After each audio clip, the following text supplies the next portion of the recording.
Le multiverse parlons 1. La Bible sous-entend que au-dessus de nous l'espace est rempli d'eau. Et vice-versa en dessous de nous nous sommes également emplis d'eau. Il n'y a donc pas d'échappatoire mis à part pour les poissons qui respirent sous l'eau et qui sont accoutumés aux océans salés.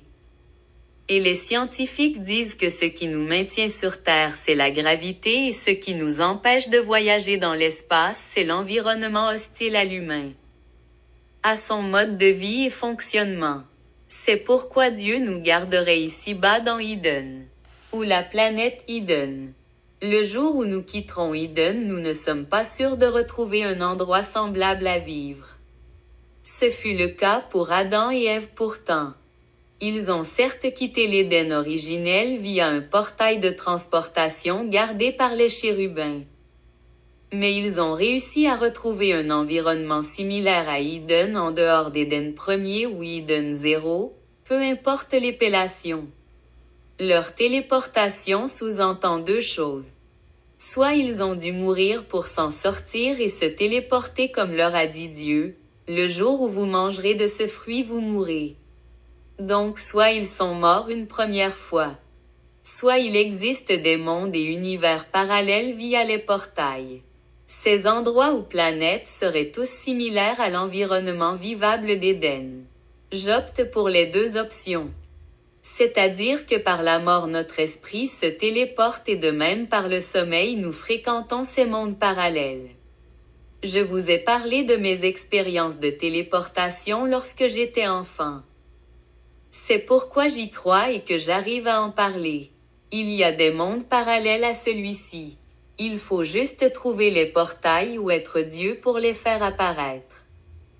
Ainsi non seulement nous pouvons nous téléporter d'univers à univers comme dans la série Sliders, mais nous pourrons supposément aussi nous téléporter de pays à pays ou encore de ville à ville. Avouez que c'est utopique mais que ça nous arrangerait bien comme moyen de transport. Il y a Sliders mais il y a aussi Stargate qui font de même. N'oubliez jamais que l'imagination nous la puisons d'une partie qui est réelle et vérifiable mais aussi d'une partie que nous surnommons la foi. La foi ouvre des portes à l'imaginaire et la foi ouvre les portes vers Dieu. Il serait hautain pour Dieu de vouloir nous enfermer dans un tube plastique alors que le multiverse existe. Anyway, moi je crois en Dieu mais je suis moi-même Dieu. Croire en Dieu ne signifie pas remettre en doute son existence, pour cela tout le monde croit à son existence. Au contraire, croire en Dieu signifie croire en ses projets, croire en ses plans, croire en ses récits, croire en tout ce qui définit Dieu. C'est pourquoi il y a des non-croyants. Des non-croyants à sa parole tout comme des non-croyants à ses promesses. Et d'autres qui le confondent avec le diable. C'est vrai que dans mon cas Dieu et diable se confondent. Je ne juge personne. Je ne dis pas qu'ils ont tort ou qu'ils ont peut-être raison. Moi je crois en mon expérience de vécu avec Dieu. Je sais que c'est lui qui a guidé mon chemin et préparé ma vie. Voyez-vous, il y a des avions qui disparaissent en vol sans que l'on ne retrouve ces épaves. Cela arrive dans certains endroits clés dites zones de non-droit ou zones de surveillance. Ces zones sont la plupart du temps au-dessus des océans. Voilà pourquoi les avions volent toujours proche d'un terrain et continent d'atterrissage. Ils disent que c'est pour les cas d'urgence. Le survol des océans n'est que pour des trajectoires relativement courtes par rapport à l'étendue de l'océan. Tout le monde se souvient du vol 370 de l'avion Malaysia Airlines disparu le 8 mars 2014. Ou encore les pseudo-kidnappings d'enfants de bas âge. J'ai dit pseudo-kidnapping pas pour choquer la communauté mais il s'agit parfois de disparitions réelles et non de kidnapping. Des téléportations comme le fait si bien le bébé Pokémon Abra quand il voit un danger.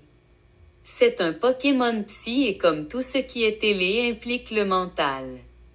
Comme la télékinésie par exemple. Ou les personnes téléguidées. Je vous ai pris mon exemple de moi enfant, j'étais comme Abra.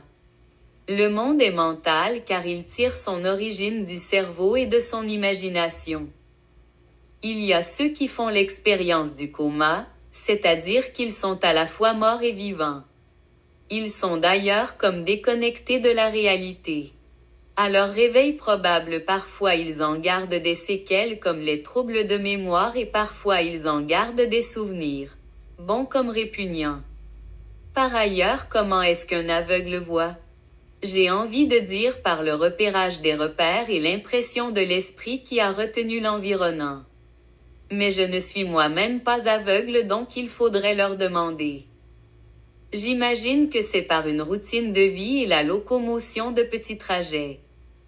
Pour en revenir au sujet initial des univers et multiverses, j'aimerais parler du point crucial qui m'a amené à élaborer sur ce sujet. Tout d'abord, c'est l'eau. Vous savez combien l'eau est essentielle à la vie. D'après la Bible, l'eau serait dissimulée dans l'univers tout entier. Mais l'homme n'est pas un poisson qui vit dans l'eau. Dans l'univers de l'homme après naissance, l'air devient également sa réalité. Il y a donc de l'air dans l'eau et de l'eau dans l'air. H2O et O2. C'est pourquoi les cités d'or ne se résument pas qu'à la quête de l'or. Mais comme dans le nom de la série XOR, le O pourrait signifier l'eau de l'océan, tout comme le R nous amène à conclure l'air des océans, donc l'oxygène. Le OR de XOR serait donc pour la sortie de l'air par le firmament et le X visiblement l'intérêt de l'interdit, donc la curiosité. Ou simplement le X d'extraterrestre, voire d'extracorps et d'extraplanète. Nous finirons par savoir. Il y a un dicton qui dit de profiter au maximum de sa vie, carpe diem. Et comme le dit Torrico, l'intérêt de l'univers est trop vaste. Donc profitons jusqu'à ce que nous pourrons, car toutes les expériences sont utiles à la formation d'étoiles.